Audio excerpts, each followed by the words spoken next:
Welcome back to Clay and Buck. Governor Ron DeSantis, as you all know, running for president in second place. Polls still show him trailing considerably behind Donald Trump, but Floridians certainly are very fond of their governor as governor, doing a great job. But he's spending a lot more time now than he had previously on the campaign trail. I thought this was an interesting moment. He says, well, you may have seen in the headlines, they're changing the name of Fort Bragg, which for anybody from the special operations community in particular, but just in general on the Army side, I mean, Fort Bragg is, Clay, it's used as shorthand in movies and stuff. People are like, oh, man, that guy got his training at Fort Bragg. And everyone goes, ooh, because that's where special, there's a lot of special operators come in out of that base. And they're changing the name, I think, to Fort Liberty, which is, a thing that they're doing based on what exactly? Why are they doing this? And DeSantis has pledged to restore the name of Fort Bragg in Fayetteville, North Carolina. Play it. And I also look forward to, as president, restoring the name of Fort Bragg to our great military base in Fayetteville, North Carolina. And thank the people that have served there, and they're proud of their service there. And it's an iconic name and an iconic base, and we're not going to let political correctness run amok in North Carolina. This is something that you and I have talked about before, and I think it's important to stay on this issue and understand it's one that the left feels very strongly about because they understand the importance of it to the psychology and the cohesion of the country, and that is the destruction of our sense of our own history as a country and the ability to celebrate aspects of historical individuals without necessarily endorsing everything. I mean, if you have to endorse everything that anyone did a couple of hundred years ago, I got news for you. Nobody was great on, the transgenderism in the 18th century. Like nobody was woke enough, right? I mean, and I know it seems ridiculous, but it keeps, the parameters keep expanding. Just over the weekend, they removed in Albany City Hall, Clay, they removed General Philip Schuyler there's a statue of Schuyler, and that was removed. Schuyler was a Revolutionary War. This is not Civil War stuff. Revolutionary War general. Also the father of Alexander Hamilton's wife, I believe, right? Am I getting that right? Yeah, I think so. And but some folks will recall that slavery wasn't abolished in New York until circa, it's not exact, I think what was it, 1820, something like that. I think that it was around then, 1820, 1823 maybe in New York. But they're getting rid of a Revolutionary War general who was heroic during the Revolution, Clay, because he was I believe on a small scale, but he had owned, or his family had owned, slaves. And you sit here and you say, well, then what are we going to do with Washington, D.C.? What are we going to do with Jefferson? Like, what do we do with all of these historical figures? And then who are we allowed to celebrate? Who even in history are we allowed to focus on that's acceptable? This is one where Trump was 100% right. And this is why I have always opposed tearing down statues, removing historical record as it pertains to anything in American history. Because it was never going to just stop with Confederate soldiers. Everybody remembers Charlottesville, where they embedded the idea that Trump had called neo-Nazis very fine people. No, you go look at the transcript. What Trump said is there's many very fine people who believe that we should maintain statues to people like Robert E. Lee and Stonewall Jackson and Braxton Bragg, although the Civil War history nerd in me would point out that Bragg was among the worst Confederate generals, just FYI. Wow. So I'm just, wow. I mean, for the nerds out there who know what I'm talking about, Bragg was a very poor Confederate general. So if you were going to, I mean, he did get one of the coolest bases named after him. So this is kind of ironic, isn't it? I mean, like Fort Bragg, as everyone knows who trains there, the unit trains there. I believe we're adding Chattanooga, Tennessee on August 1st as a new member of the Clay and Buck family.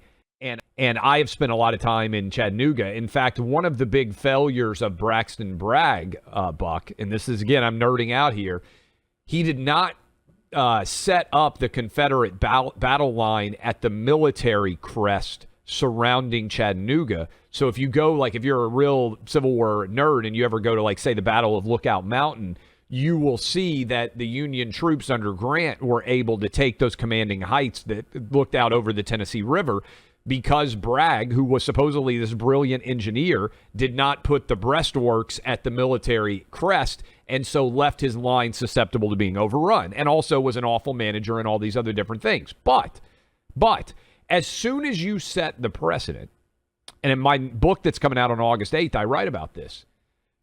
This is something that I think very few people are aware of. Do you know Martin Luther King used to do an advice column in Ebony magazine, Buck? A lot of people are like, I would have no idea this ever happened. Martin Luther King Jr. Was an advice columnist in Ebony magazine back in the day. And he took a question for that magazine from a individual who wrote in asking about the fact that he had attraction to men and he knew it was wrong. And Martin Luther King's advice to him was, and this is in the late 1950s, I believe, Martin Luther King's advice to him was, being gay is a mental illness. You should go see a psychiatrist and get yourself fixed for that, right? So does that mean... That doesn't sound very woke to me. Doesn't sound very woke at all. Does that mean because Martin Luther King, by modern standards on homosexuality, was completely unacceptable, right? No political candidate could have that opinion right now and get elected to high office. In fact, if somebody came out and said that, it would be a massive scandal, especially during Pride Month of all times. Does that mean we should have to take down the Martin Luther King Jr. Memorial? Because his opinions on gay-related issues in the 1950s and the 1960s are very different than what we believe now. Of course, the answer is no. But if you apply that standard of constantly judging the past history by our woke standards, then we have to basically take down every statue and memorial that's ever existed. Because Elihu Yale was a slave trader.